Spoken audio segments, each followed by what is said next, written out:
There's lots of times where I can feel like a ton of compersion when I see her or a partner having pleasure. Like, that is such a turn on. I love to see it. It's so sexy. Tell me all the details. But then when we started thinking about doing other stuff and going on dates without each other, again, this feels like a very generous love. And I want us to have like new novel experiences without each other. That sounds like a lot of fun. But really what I think I actually wanted is to have like new novel experiences with her. I want to have connective experiences with my person, but she wants to have other experiences maybe with other people, not me being there. And I was like, oh no, we're not on the same wavelength. And all of a sudden, like, we're seeing this differently, and now we have to compromise or figure it out or rein it in a little bit. And it's an uncomfortable conversation negotiating that sometimes. So there was like we're honeymooning, we're on the same page about everything. No, we're not. Fuck. Yeah. Welcome to the Multiamory podcast. I'm Jase. I'm Emily. And I'm Dedeker. We believe in looking to the future of relationships, not maintaining the status quo of the past. Whether you're monogamous, polyamorous, swinging, casually dating, or if you just do relationships differently, we see you, and we're here for you. Things I know I did, forcing me to form myself to fit. On this episode of the Multiamory podcast, we're talking with therapist Jeff Guenther, LPC, also known as TherapyJeff, from Instagram, TikTok, YouTube, and the social media formerly known as Twitter. Jeff Guenther, aka TherapyJeff, is the most handsome therapist on the internet and is an international treasure who made Portland, Oregon cool when he moved there in 2005. He dedicates his time to creating short videos for TikTok and Instagram and hosting his weekly podcasts, Big Dating Energy and Problem Solved. Honestly, I can't believe he's on our show. What a blessing. Learn more about him at therapyjeff.com. Also, he wrote this introduction for me. It's a beautiful introduction. We love it. Thank you for joining us today. It's funny, whenever like a podcast asks me to write my intro, I'm just like, oh, I'm going to write it and you're going to say That's it. great. And I cannot wait.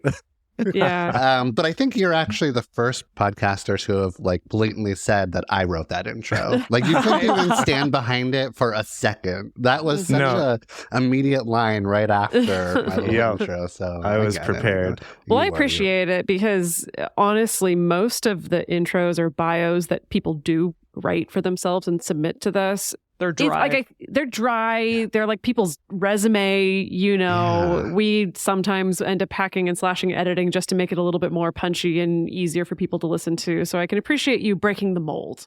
Yes, you're welcome. I love to break the mold. It's what I do. Yeah. And I'm happy to be here and I'm excited to talk to you all. What is the origin? So you're Jeff, but what is the origin of therapy, Jeff? Oh, God. Yeah, I've been a practicing therapist since 2005. Got my degree in marriage and family therapy down in LA at USC. And right when I was done with grad school, I moved up to Portland in 2005. And I focused mostly on like kids and families when I first started out. And I taught some parenting classes. And then I got really just annoyed with parents. I mostly saw kids and kids in middle school, and just their parents are just the worst. And it was the parents who like needed to come in, for like family therapy or for counseling, but they were always like, it's the kid is the problem. So I was having so much, what therapists say, like countertransference, like towards these parents. I just couldn't find empathy for them because of my own bullshit with my parents. So I was like, I'm going to avoid parents altogether.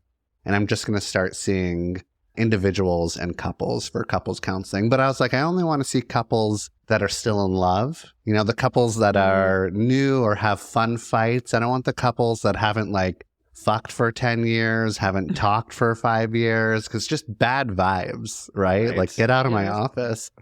So then I think I kind of accidentally stumbled into specializing and working with people that felt really anxious in relationships, and which meant I kind of like focused on anxious attachment styles. Attachment styles have been trending like for a while, but really for sure. A lot in the last few years. So did that for a while, and then the pandemic happened, and I sort of took a step back and tried to kind of have easier days and not see as many clients, because I was seeing clients online like therapists do, and I just wasn't, it was like energy sucking instead of energetic. I'd usually see my clients in person and I'd feel really excited at the end of the day. But then seeing them online, I was just depleted. And I got really into watching every single season of Survivor. Are you Survivor fans? I was a big Survivor fan as a young person, for sure. Like, I definitely watched the very first season. I think I watched maybe at least the first 10 seasons with my mom. Oh, wow. I didn't know that yeah. about you. Yeah. And she still watches it. It's incredible. Wow. So, no, it's an amazing show. It's an I watched impressive the first show. few, and then I had a relationship for several years with a woman who dated a guy who was on Survivor. Oh, shit. Really? And Which so guy? I could not remember his name because I didn't watch it that much. But Oh my what I God. remember was, one, she was kind of like, nah, let's not watch Survivor. Not into it, one. And then two, she was like, yeah, he like has complained since then sometimes about how the show kind of made him out to be sort of egotistical or whatever. And she's like, but I think it was accurate. So that's the gossip I have. Rough. Oh, Rough. you're not naming names, I guess. All right, fine. Honestly, I do not remember. I couldn't tell you. Even if you showed me all their pictures, I'd be like, maybe that one. I don't know. Wow. Well, when I started watching during the pandemic, there was 40 seasons. And so Yeah. I went Wow. through every single season with my girlfriend at the time. I had just gotten a new girlfriend in the pandemic, and I think my opening line might have been like, do you want to watch 40 seasons 40 of seasons of Survivor? Survivor. She was like, let's fucking do it. Let's go. So Survivor like weirdly became our kink, and it took about a year to get through that show. And then when I was done with Survivor, I felt bored, and I was like, I need some sort of creative challenge now. And therapy and TikTok was trending, and I was scrolling on TikTok just like everybody else. And so I was like, oh, this feels like a good creative challenge to see if I can create content that people might be interested in. And it was also during the pandemic when like big therapy was doing its thing. So like Talkspace and BetterHelp. Yes. So Silicon Valley like decided that they can make money off of therapy. So, you know, they created like all these campaigns to destigmatize therapy. And it kind of worked. Like I'm not a fan of big therapy, but they did do good work in their annoying fucking ads. Telling everyone it's okay. That it's okay and you're cool. And Well, also the influence of the pandemic, where there's nothing to hide behind. Like there's no being able to hide behind, no, I'm totally okay, it's fine. You know, that at the very least, there was at least this sense of collective suffering of, wow, this really freaking sucks. yeah, collective suffering, and we're all on our phones at home. And I started making content about therapy, and the 4th video went viral, and that was that. Oh, wow. And here you are. Wow. Yeah. Now I'm on your podcast. Yeah. There you go. And now you've made it. You've finally reached the pinnacle. Exactly. That's going to be in our intro when we go on your show eventually. Exactly. Yeah. We'll be lauding this day. So you cover a lot of ground, you know, talking about mental health, talking about relationship advice. For you, what's the spark? What's the seed? Like when you're thinking about a topic that you really want to dive into, where does it come from for you? Does it come from your clients? Does it come from something you're pissed off about? Like where do you find that? Yeah, I mean, I've gone through phases. At first, when I started making content, it was like, I have so many one-liners as a therapist that I repeat to my clients over and over again. That's probably going to connect with a lot of people. What was the first ones? It was sort of like, you're not needy, you're just with a partner that can't meet your needs sort of thing. That feels like very inspiring. So I was like, oh, okay, well, I'm going to go down like the validation like path, because I feel like there's not a lot of people historically, I guess. I mean, it's changed maybe a little bit now, but there's not a lot of people like validating your big feelings, like vulnerability is weakness, you know, that kind of bullshit. So I was like, well, I'll just kind of rail against that a little bit. I got some critical or negative feedback when I started going too into your feelings matter with like, this guy's just a toxic validator. He'll validate that's a new anybody. one. I haven't heard that. That's a I new know. one. Yeah. It was The interesting. internet is always going to find a way. Interesting. Yeah, there's Yeah, they're always like, something. There's like, he's not toxically positive. He's more of like a toxic validator, and he shouldn't be. And I was like, yeah, I'll take that. I like being a toxic validator. I'll validate everyone's feelings and emotions. Wow. Well, okay, but I'm curious to drill into that a little bit. Do you think there could be such a thing as toxic validation or being a toxic validator? Maybe. Because I think that the point that they were trying to make, which is not a bad point, I think, is kind of like sometimes people need to be checked.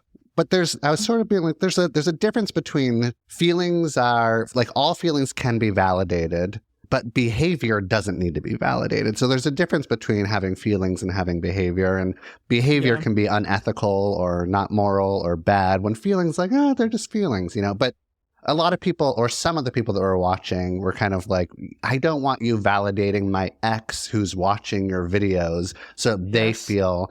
And it also kind of like leans into this thing that comes up every now and then, which is there was just a video I made like a couple weeks where some TikToker was like, so the worst person you know is in therapy and their therapist is validating them and telling them that they're not selfish, right? Yes, yeah. The therapist is saying it's okay to be selfish every once in a while. Yeah, it's okay to be selfish every once in a while when they're just like a horribly toxic piece of shit person that's a piece of shit to date or whatever. So I think it comes from there, and I get it. I think that like the people that are watching it and they're like, Jeff is a toxic validator, they're just not feeling validated by me. And I need to validate even more, I think.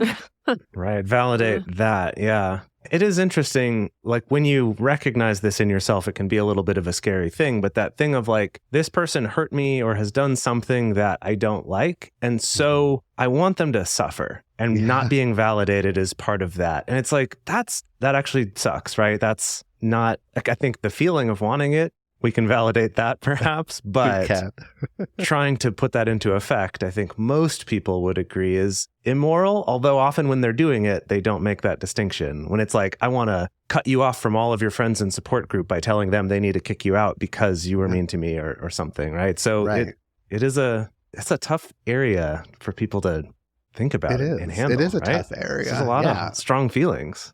Oh my God. Yeah, you hear about all the strong feelings on the internet. And I think I was sort of foolishly maybe like under the impression that I'm going to start making some content, and if it doesn't resonate with you, then you're just going to scroll on by. You don't have to like... That's you so did, cute. did you? Cute.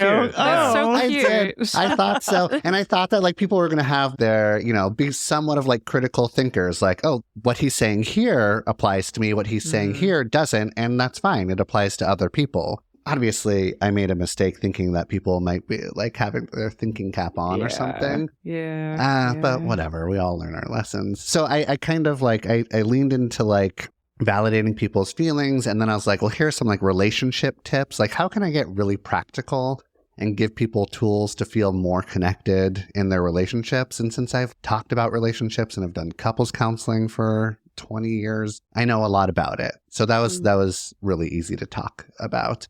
And then eventually I wrote this book that you can pre-order now called Big Dating Energy. And I'm continuing to make content. The problem is that like every now and then I get really burnt out. And I feel like I've said it all. And what the fuck else can I say here? Yeah. Yes. Yeah. We can relate to that for sure. It's interesting to kind of connect some dots here, particularly about the validation piece and also about relationships, is that, I saw that post that you were talking about, like the most selfish person is getting validated by their therapist right now. And I also initially had that knee-jerk reaction of like, oh no, that sucks. Oh no, gosh, is this the right industry to be in? Like, oh no. But then also from working with couples and like going through couples therapy training, that something that's fundamental there is that you can't be checked unless you feel validated and understood.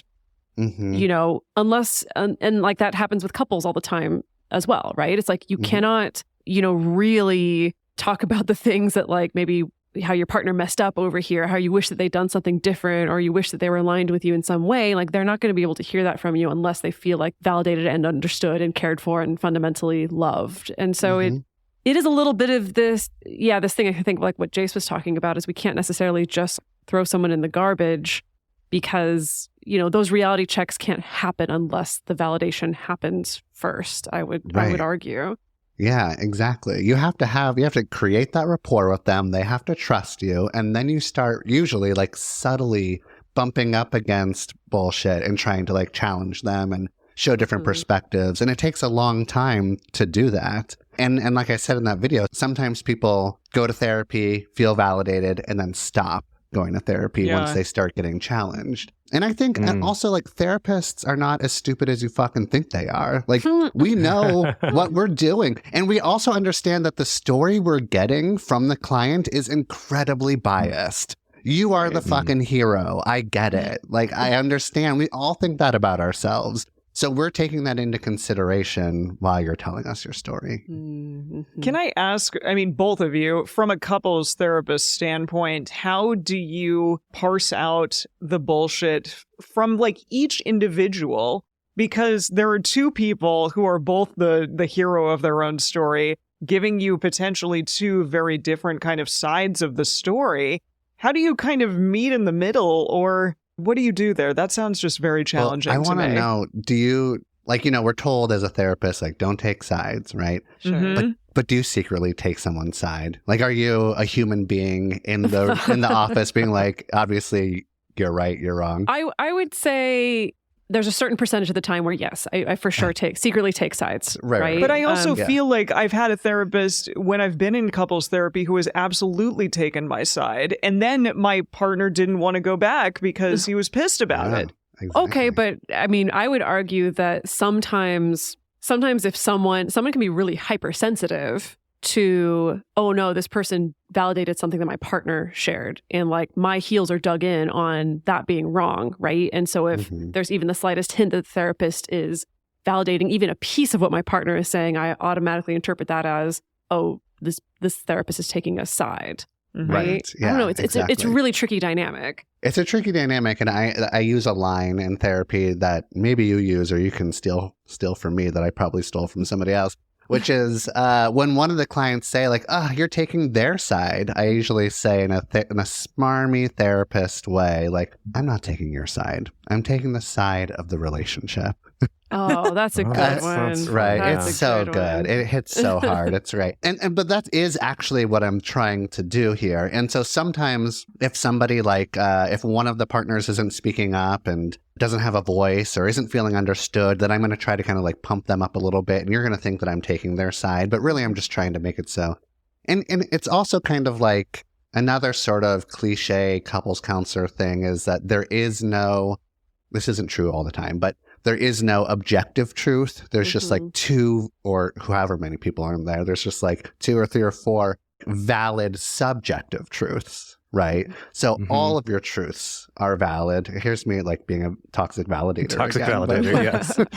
Yes. But like, we're not here to figure out who's right or who's wrong. Even if internally, I think one of you is being such a fucking turd. I have to make sure that like, that's not how I'm behaving. It's not coming off. You know? Yeah, I would agree with that. With that. But I think I really try to use that, I suppose, as the moment to highlight the fact that there's competing narratives and the discomfort of that. And sometimes the discomfort, again, for even me, listening to both of those competing narratives, because I come up with my own narrative of what I think the truth was, which is also not 100% true. So there is a tension there. Yeah, exactly. Actually, this is something that has been on my mind just kind of in general recently, particularly in talking to men and working with men. But often when it comes to couples counseling in a heterosexual relationship, there can often be a resistance from the male partner that comes from a sense of, I just don't have, and maybe they won't admit it like this, but I don't have the skills to express myself emotionally as well as my female partner does. And so I'm at such a disadvantage that I don't want to go because I'm going to lose. Right. So again, going back to like the taking sides, and then also just kind of a comfort with talking about emotions or not. Yeah. And there's also like connected to that is this sort of trend online or in dating apps or in our culture right now where we're asking men to like get better at being emotionally intelligent and step up. And it's hot if you go to therapy and you put that on your dating profile or something, right? So I get these really weird kind of fucked up messages every now and then from men who are saying, it's because of you that my girlfriend broke up with me. Whoa. Huh. Yeah. And you're like, how am I supposed to take that? And why would they even say that? What are they referring to? Because so if I ever get recognized in public, the most common thing that is said to me, well, 95% of the time, it's like a woman that recognizes me in public, and they'll come up to me and they'll say, it's because of you that I broke up with my boyfriend. Okay, so the guys are not wrong. So the men are not wrong. Okay. And so, I mean, maybe the guys need to take some accountability or like see this as a growth opportunity. I want to validate their experience, but I also don't care about them. They're not my demographic. I do care about them, but that's kind of a trend. Interesting. Okay, well, maybe this is something you can relate to, though, because, yes, like we also have gotten messages from people of, oh my God, like you've helped like either save my relationship or helped me end my relationship, or you saved my life, or you really helped me on this non-monogamy journey or things like that. But then we also sometimes get the weird messages or the messages that come filtered through about what I read as, yeah, I took this particular episode you created and I weaponized it against my partner to make sure they know how wrong they are about this thing. And so often on our show, we really come back to like, please don't weaponize this shit. Please don't weaponize this tool. And I wonder about that, right? Where maybe the darker side of the coin is that it becomes easy to weaponize this, right? Yes, well, Jeff said this, and this is totally your problem. Yeah, it's a real thing. It's funny. It's because now we call this therapy speak, right? Have you heard that term? There's therapy speak, and people are learning therapy speak from whatever, TikTok, Instagram, Let's whatever. unpack this. Yeah, exactly. Or whatever. This is a boundary for me. Yeah. I just don't feel like this is a safe space for me to express myself. Oh, God. But the thing is that before the term therapy speak, there was another term for it in the 90s, I think, which was psychobabble, which is a lot worse. So therapy speak is an upgrade, honestly. Psychobabble was just like really diminishing, that if you ever talked in any sort of emotional way or use psychological language, you're just like, shut the fuck up. And you were demeaned and diminished or rolled eyes, So I think that it's trending in the right direction, but there are some like, I wonder, and I don't know what you all think about this, and maybe I'm just telling this to myself to make myself feel better, but I feel like the assholes out there that are going to manipulate people are going to use therapy speak or anything else to be a piece of shit, right? Absolutely. For sure. Yes. Yeah. And we saw it happen with Jonah Hill. Do you remember? Right. Yes. The very famous Oh, boy. Jonah Hill's boundaries. Yes. A lot of people wanted us to talk on that, and we were like, we're not touching that one. Sorry. Like, we don't want to go there even. That's a rough one. That happened where Jonah Hill's texts were leaked by his ex-girlfriend, Sarah Brady, who's the surfer, right? And it happened on a Friday or something, and I saw it come across my feed, and I was like, oh, Jonah Hill is using the word boundaries in the wrong way. And he's being like controlling and manipulative. So I'm going to go ahead and make a video about, here's a really great example of somebody using therapy speak in the wrong way. And then that video blew up and got like millions of views in like that afternoon or something. And then Sarah Brady DM'd me. Oh, wow. Amazing. And like slid into my DMs, and she was like, I'm the big fan of you. I feel so validated that you're like taking my side. And I was like, oh no, I'm in this weird. Now you're involved. Now you're part of the conversation. Yes. And then I felt gross. Like I should have been more thoughtful, because while I don't like what Jonah Hill put out there, and he was using therapy speak to manipulate his girlfriend, or ex-girlfriend now, it was private messages. It was private messages that he thought was going to stay private. I'm not defending Jonah Hill, just to be clear. And I'm not like blaming Sarah. That was a good display of, that was an educational moment for everybody. And I think we're all fine now. But I was like in the middle of this really weird thing that I should have been more thoughtful, I think, about stepping into. But it was a good example of like therapy speak and people weaponizing it. And if you're going to weaponize my content or your content, then you're a piece of shit, and there's nothing I can do about it, I guess. Yeah, well, instead we just commissioned a song to be written about not weaponizing our tools. So that's true. We each have our own techniques for getting that. Yeah, exactly. Yeah. Good. Before we go on, I want to give a quick shout out to our amazing community members in our Discord and our Facebook group. These are all people who are part of our private discussion group tier on Patreon. And these communities are such cool places where people are actually there to support each other and listen and have constructive conversations, which feels like it's a rarer and rarer thing to find on the internet these days. And so it's just been an incredibly inspiring community to be able to be part of. Our Discord server is really cool because there are channels for all sorts of different topics, everything from work talk to crafts to parenting to being polyamorous when you're over 40, all sorts of different topics, as well as some channels where you can talk about games and just have fun with fellow Multiamory listeners. It's very, very cool. And most importantly, it helps us support this show and keep this going and make it available for free for everybody out there every week in the world. And this is also made possible by our sponsors on this show. So if you take a moment, check them out. If they seem interesting to you, use our promo codes or use our links. Those are in our episode description as well. And that will directly help support this show and keep it going as well. Thank you so much.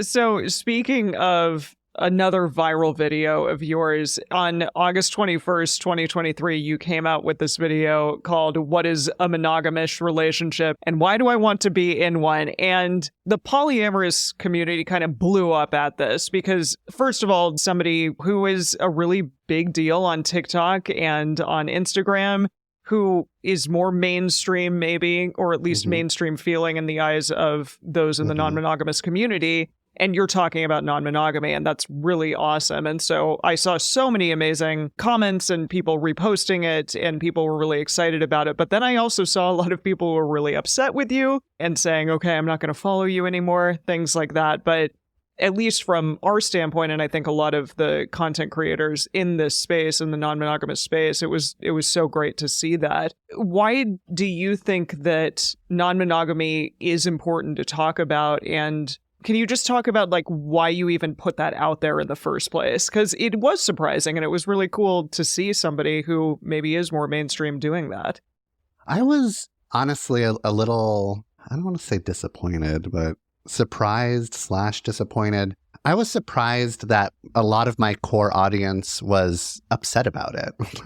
I thought that it wouldn't be as big of a deal as it was. But I felt really supported by the poly community, and that felt really sweet. Of course. Right. I feel like we're watching all the layers peel away from you of like on this journey to just jadedness about the internet. Because we've been in this scene for 10 years now. We've been putting out content for 10 years, and like we're a little further along that jadedness journey. I don't get how you've done it this long, because I don't get how we have done it this long either. I think it's inertia. You just like can't stop at some point. Yeah. I don't know. I'm trying to get out. I don't want to do this forever. And I think that I don't know where I saw this, but they were saying like the average length of like a content creator is 3 years. And I remember seeing that when I first started creating content. I was like, babe, I'm gonna do this for the rest of my life. What are you talking about? And now I'm just like, I need an exit plan. This is ridiculous. And it's videos like that where I, again, wasn't understanding what the impact was going to be. And I wanted to just sort of, I have monogamish relationships, and I was sort of like, why aren't I talking about this more? I think this is really interesting. So maybe I'll just sort of lean into it and create like more like different content that sort of like aligns with who I am anyways. Yeah. And then that happened, and I was like, this feels supportive and also not safe. So I kind of like backed off a little bit, and like it's still something that I think about and play around with, but I usually only talk about like non-monogamy or my monogamish relationships on like podcasts that are long form. Sure, right. You can get more nuance. Yes. Right. Yes. That makes sense. I did want to ask you a little bit more about some of the reactions and what you saw with your therapist hat on, right? So rather than your like personal, this felt yucky, but more from your therapist, where now your client is all of your audience. Millions and millions of followers. And this is something that, you know, we've encountered quite a bit, honestly, less now than we did when we first started this 10 years ago, but that when people have a negative reaction about even the suggestion of non-monogamy, it's sometimes a very strong, very intense reaction, even if you're not saying you should do this. You're just saying some people do this. I do this. this is an okay thing to do, that like the strength of that reaction at the time and even still sometimes surprises me, sometimes catches me by surprise. And I'm just curious for you, like less being steeped in this world, what do you feel like is going on there and what you noticed in your audience? Yeah, I think there's like a fear of the unknown. I think they have this like parasocial relationship with me where they really trust me. And all of a sudden I'm talking about non-monogamy and monogamish stuff. And now they don't know if they can trust me. So now that all of a sudden they're let down and they're scared. And also like I can't repair the relationship with them one-on-one. Right. Yeah. So they're just sort of like left out there. There's also just misunderstanding about non-monogamy. I think that also people maybe they've been in relationships where there's been infidelity or cheating, and then like non-monogamy has been like used as an excuse or something, or they've like we been do see that asked to, sometimes. Their partner is like wants to be non-monogamous, and now they feel like they're being betrayed. There's just there's kind of like, you know, this is getting bigger, but I feel like non-monogamy or polyamory is sort of like a vocal minority. And I think that some people get like really annoyed or upset or think that like poly people are like obnoxious or something. But I think that like a lot of people thought that non-monogamy is not okay or not their vibe, and they lost trust in me, and they're really mad and disappointed that all of a sudden they find this stuff out about me. So, you know, I can try to understand where they're coming from, but it was weird. I didn't like it. Well, I appreciate you taking the risk. I had a very similar experience a few years ago that the Gottman Institute like commissioned me to write a couple of pieces for their website about non-monogamy. And they published the first one that was more about a personal essay about my personal experiences. And then when it was time to publish the second one, they were kind of like, actually, never mind. Because I think that it courted just enough of those like very vitriolic reactions, and especially from a behemoth like the Gottman Institute, right? That they still paid me for the second piece, but they just never published it. And I think I've seen that from various mainstream outlets, right? That this is what happens, right? Is they kind of dip their toes in the water of like, let's expand our understanding of relationships. And then the reaction is so strong that it's like, never mind, we're never going to make that content again. Right. And you hope that like folks like the Gottmans will make more content like that to, you know, normalize and talk about it even more. And I want to start a rumor about the Gottmans. So I'm going to do it right here with you. I love this. Great. All right. I just want to say I love the Gottmans. They do important research. They are like mommy and daddy therapists, and we love them, right? Like we get it. They're legends. What the fuck ever. And in my book that I wrote, I quote the Gottmans like 4 or 5 times. As did we. As did we in our book. It's like unavoidable to quote them. I plead for them to adopt me. Like, you know, like they are very lovable people. Yes. However, so when I was, you know, you have to write out like a book proposal first before you write your book. And so I wrote my book proposal, and I titled my book Date Great. That's not the title of the book anymore. But at the time, I was like, I like it. It's 2 words, they're rhymey, and it's easy to remember. So the title is Date Great, and in this book proposal, I make a joke where I'm going to write my next book, and it's going to be called Fight Right. So it's like a funny joke. I'm very funny in my book. I'm a hilarious writer. And I take the book proposal and I send it to like 10 different publishing companies. And one of those publishers is the publishers for the Gottmans, all the Gottman books. And they read my book proposal, but they pass. But they read my book proposal, and they saw that I made like a funny joke about wanting to write a book called Fight Right. And then like a month ago, these motherfucking Gottmans released a book called Fight Right. Fight Right, yeah.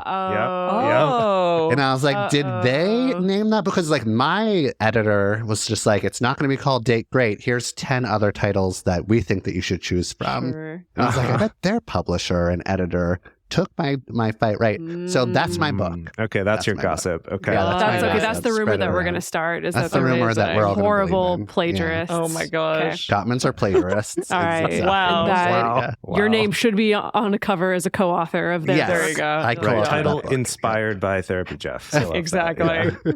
Yeah. That's it. I love it.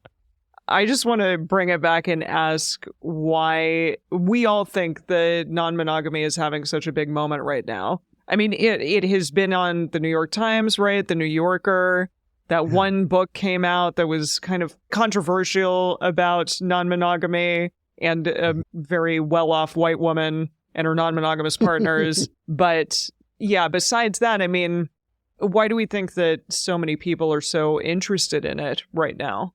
I have no fucking idea. But I'm really curious as to why. Eventually, like, you know, like I think that like polyamory and non-monogamy has like stuck around for a while. We've been talking about it for a long time, even if it hasn't been mainstream. I think that like the kids these days are really starting to come around to it. I think that non-monogamy and polyamory, it's such a generous love. It feels like so sweet. It's not possessive, right? And there's something about just sort of the, like this, monogamy is fine. I'm not going to like knock monogamy. You can choose monogamy, whatever. But it can feel really possessive. And when there's non-monogamy, ethical non-monogamy, there's something that feels very generous about it. And so it just kind of feels like that feels very sweet. And maybe that's why some people are catching on to it, because it feels nice. I don't know. It's like a fun topic to talk about, maybe. I think that it can like create like interesting conversations and you can get into debates. And so maybe it's like the flavor of the week because it's a fun thing to fight about, I guess. I don't know. Yeah, I have much more of a jaded take because I feel like at this point, I've seen polyamory having a moment like 5 times now, you know, and all of those moments are maybe slightly different in flavor, but it's, to me, I've seen it follow the same kind of like, you know, ebb and flow and up and down. And so I don't know. Yeah, I've had a lot of people ask me that same question also of like, why is it having a moment right now? And it's kind of the same. I'm like, yeah, sure. Okay, you get 2 articles in the New York Times and the New Yorker, like it's going to have a moment. Is this moment very different from the moment that it had in 2018 or 2015 or 2011 when I was first starting to read about it? I don't know. I guess history will tell. Maybe once I'm, you know, in my 80s and have gone through 50 more moments, then I'll be able to tell. Yeah, it does. It feels kind of like Bitcoin. Like every 4 years, Bitcoin's Bitcoin having a moment is right trending. now. It's coming back around.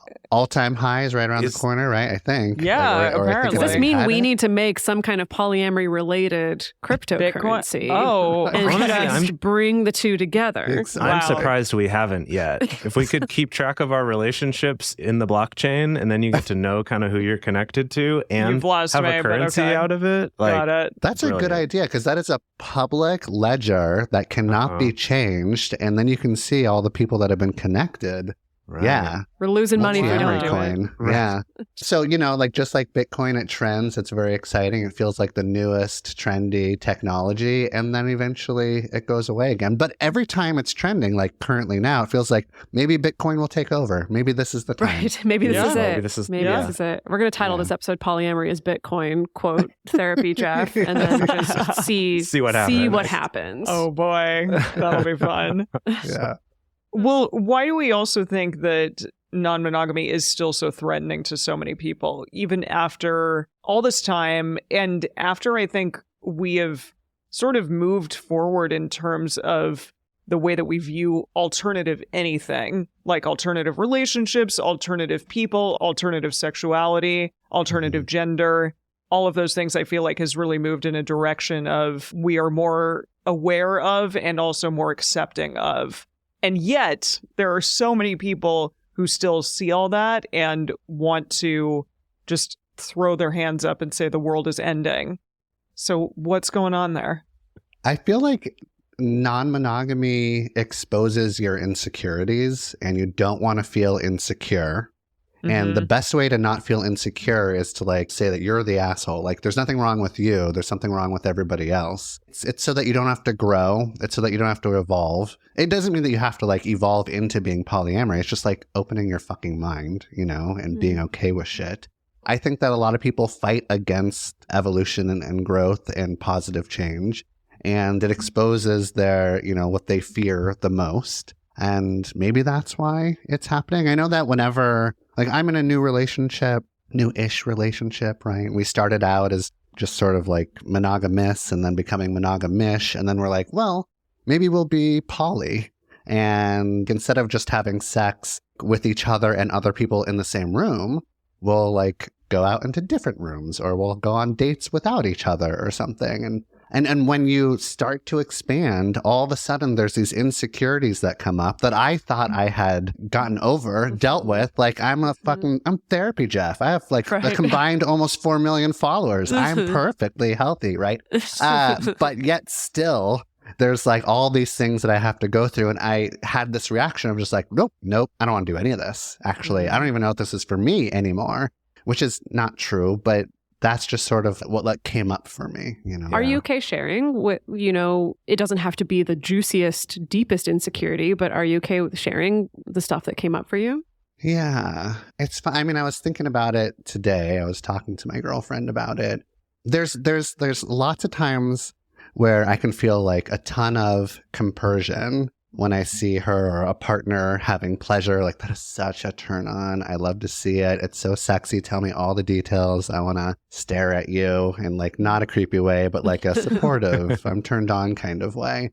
But then when we started thinking about like doing other stuff and going on dates without each other, the feeling that I got, which I don't think I've like felt in any other sorts of relationship, was like, again, this feels like a very generous love. I want you to go have all the orgasms. I can't give you all of the orgasms, right?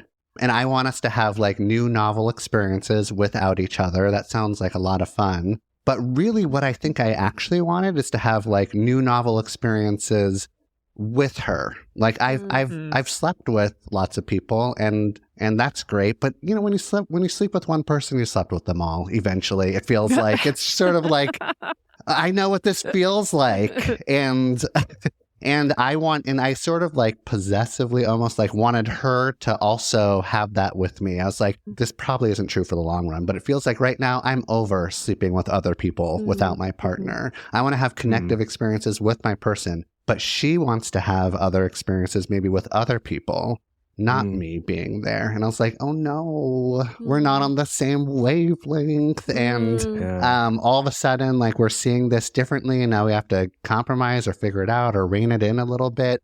So maybe we don't have like the same definition of what our relationship or love is or sex is going to look like. And it's an uncomfortable conversation negotiating that sometimes. And also like, oh, what if we are not on the same page here? Then does the relationship end? Do I have to tolerate something that I don't like? Does she have to tolerate something she doesn't like? I hate compromising.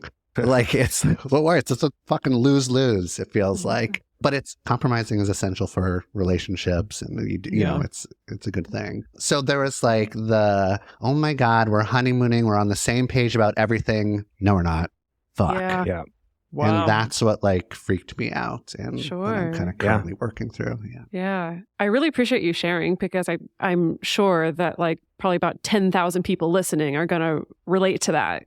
Are going to be like, oh yeah, that's me. I'm going through some flavor of that, or I have gone through some flavor of that. Like that is so normal. Honestly, I think even for people who want a very traditional monogamous relationship, that moment of, oh no, wait, actually we're not on the same page about something, about the structure of our relationship or how we define things, and the spiral that comes through that and all the questions, and then that layer of existential anxiety also, right? Of, oh no, is it all going to fall apart? Oh no. And also like the grief of, we were on the same page for 6 months. Yeah. And now we're not. Like, we have to grieve that part of the relationship where we thought that everything was going to like go swimmingly forever. And she can change and I can change my mind whenever we want. And that's okay. But like, I secretly don't want us to change our minds at all. You know? Right. So it's kind of like, oh no, now I have to do this work. And I think that I'm pretty confident we're going to be able to like work through this.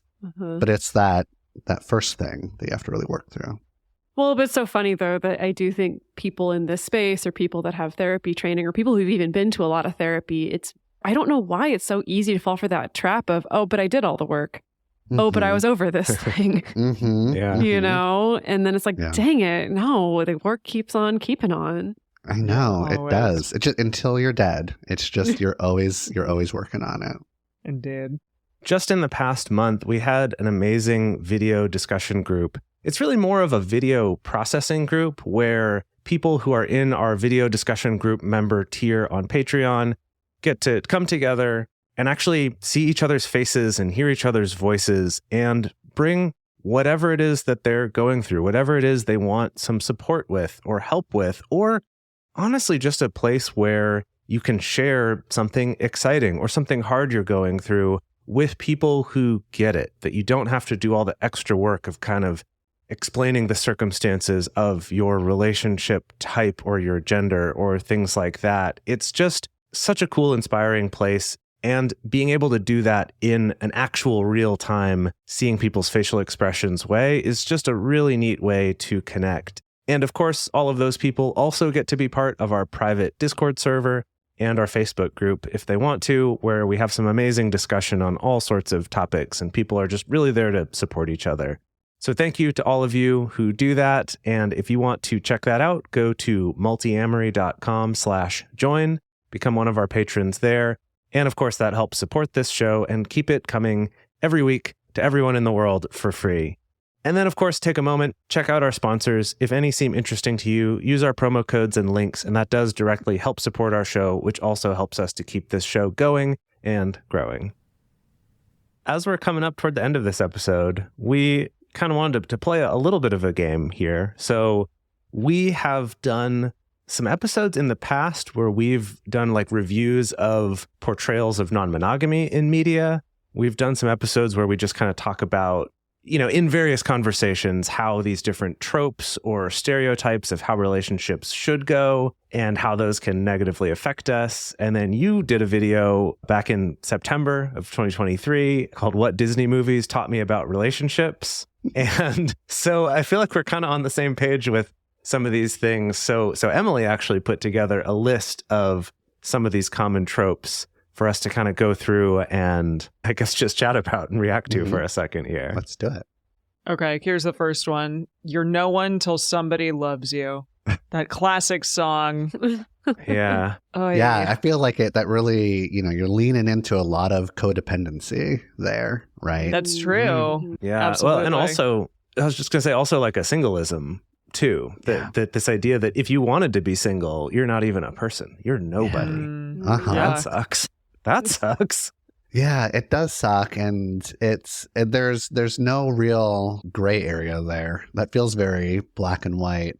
And there's also like that sort of whatever message I feel like comes through in all the whatever rom-coms or Disney movies, or there's something very exciting and dramatic about that. So I can see why people can latch onto it, but it feels very limiting.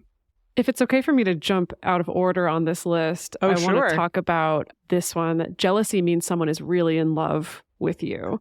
This was a really big one for me, not because of Disney movies, but because of Moulin Rouge, honestly. That I really learned that jealous boyfriends, if they sing to you about it, are really hot. Well, you just love Ewan McGregor. And I love Ewan McGregor. It was doomed from the start for me. But yeah, there's something there about like, yeah, if a man is willing to sing to you about his jealousy, oh God, he's yours. He's the hottest. Wow. Yeah, and that goes into like the possessiveness, right? Like if you like monogamy, toxic monogamy, whatever, if you feel like possessive about your person and you don't want anyone else to get them or have them, then that means that you truly love them. But you're like being incredibly fucking controlling, actually. Right. Yeah. Yeah, I find that one can happen on the opposite side too, where because of that assumption, if you don't display possessiveness or jealousy of your partner, they might think you don't actually care that much. It's like we associate that with sort of the casual dating style of like, oh, whatever, man. Like, I'm not so invested. I don't care so much. That like we associate caring with that possessiveness, that controlling jealousy. We were just talking on a different episode about a research study looking at like mate retention behaviors. And one of the behaviors that they were looking at was provoking jealousy in your partner as a way to try to retain them as a mate, basically, to like get them to want you more. And it's like so baked into a lot of our behavior because of that assumption. Yeah, and I mean, I know that I've done that in my 20s, right? In my when I was a kid and into my 20s, and that sort of feels connected to or parallel with negging somebody, making them feel bad in order to want to get approval from you or something. Yeah, it's gross. Yeah, like a different kind of making them feel bad so they want you more. Yeah, I'd never made that connection before, but that makes sense. I want to talk about this one. Sorry, I'm just kind of jumping around No, to the go ones for that it. are the Go most for exciting it. to me, sort of just taking the reins here. My apologies. But I really like this. I mean, I don't really like it, but I'm intrigued by this trope of the notorious player meets the one and changes their ways. And I think usually this is gender coded. Usually it's gender coded that the man is the notorious player, and then he finds a way to become madly in love with the person who gets him to finally change his ways. I feel like the version we have of this in our media with the genders flipped is that she's super focused on her job, but meeting the one is what finally softens her to be a real woman who can love or something like that. I feel like that's how we code those two gender-wise. Yeah, if you love me, you'll change for me, and you'll give up something really important to you, possibly if it's a woman giving up their job. There's also, I mean, it's you have to, the woman is going to tame the wild man, sort of, right? That trope, yeah. That kind of trope, which is, I think there's also guys that can believe in that too. They're trying to look for the woman that can tame them. Oh yeah, right? that's a good point. Yeah.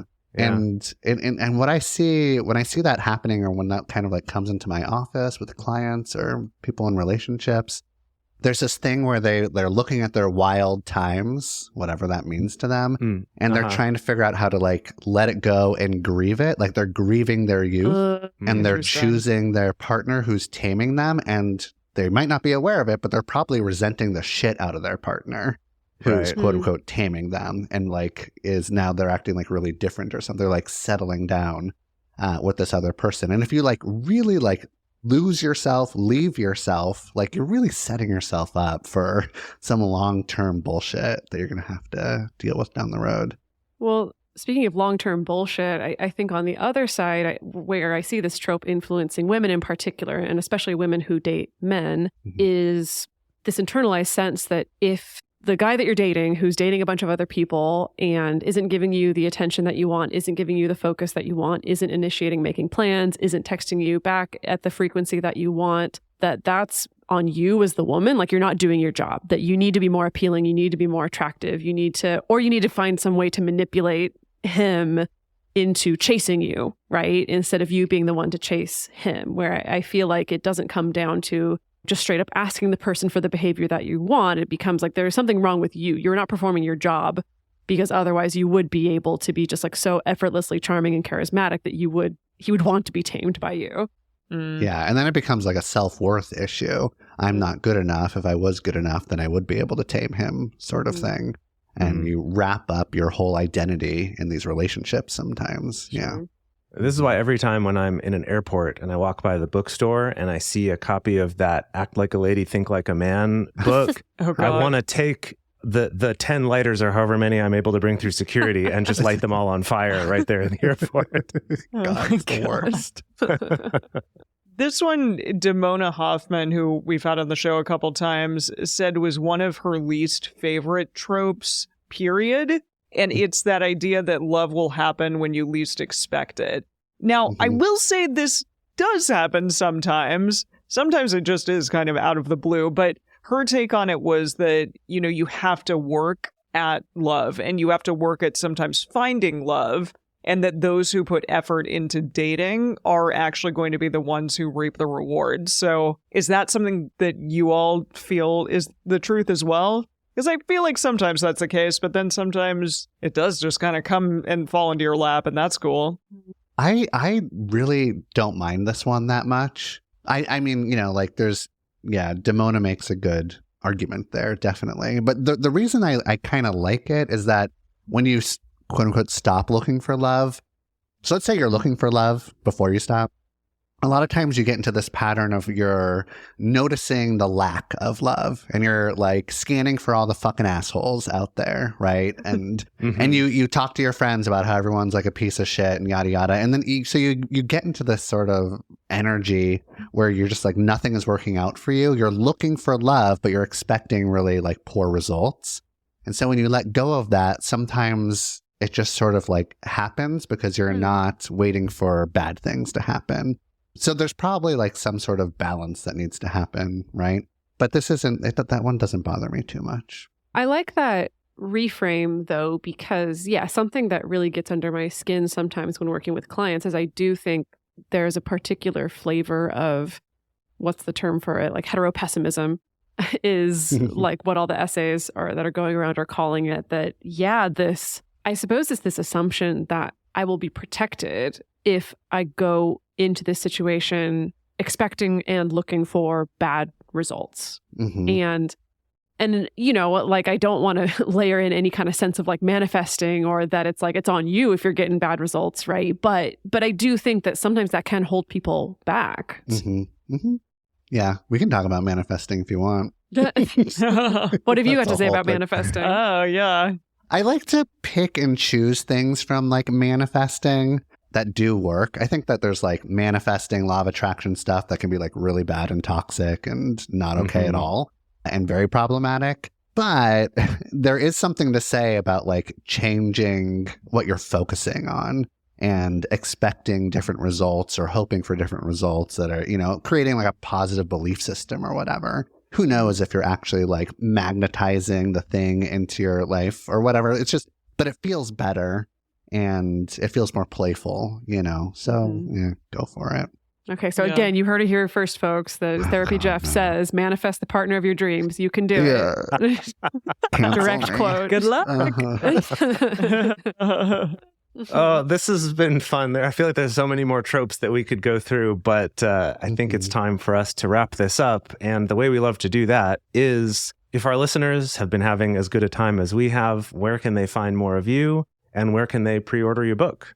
So you can find me on Instagram and TikTok at TherapyJeff. You can go to TherapyJeff.com and you can order my book there through Amazon, Barnes & Noble, Powell's.com. You can also listen to my podcasts called Big Dating Energy, same name as my book, and another podcast, a newer podcast called Problem Solved. Nice. Amazing. Well, thank you so much for taking the time to have this pinnacle of your career here by being on our show. God. Yeah. So it's sort of a thank you and you're welcome is kind of Yeah. what I'm getting at here. Yeah, this was really fun. You all are like really good podcasters and easy to talk to. So this was just like one of those podcasts where it's just like, I don't have to fucking prepare. This is a breeze. I'm going to have so much fun. Great. Yeah, That's so very I really kind. appreciate you having me. Thank you. So our question of the week, which is going to be on our Instagram stories, is, does practicing polyamory create insecurities or expose your insecurities? Really interested to see what you all have to say about that one. And the best place to share your thoughts with other listeners is in the episode discussion channel in our Discord server, or you can post in our private Facebook group. You can get access to these groups and join our exclusive community by going to multiamory.com/join. In addition, you can share with us publicly on Facebook, TikTok, X, or Instagram. Multiamory is created and produced by Jase, Lindgren, Dedeker, Winston, and me, Emily Matlack. Our production assistants are Rachel Shennework and Carson Collins. Our theme song is Forms I Know I Did by Josh and Anand from the Fractal Cave EP. The full transcript is available on this episode's page on multiamory.com.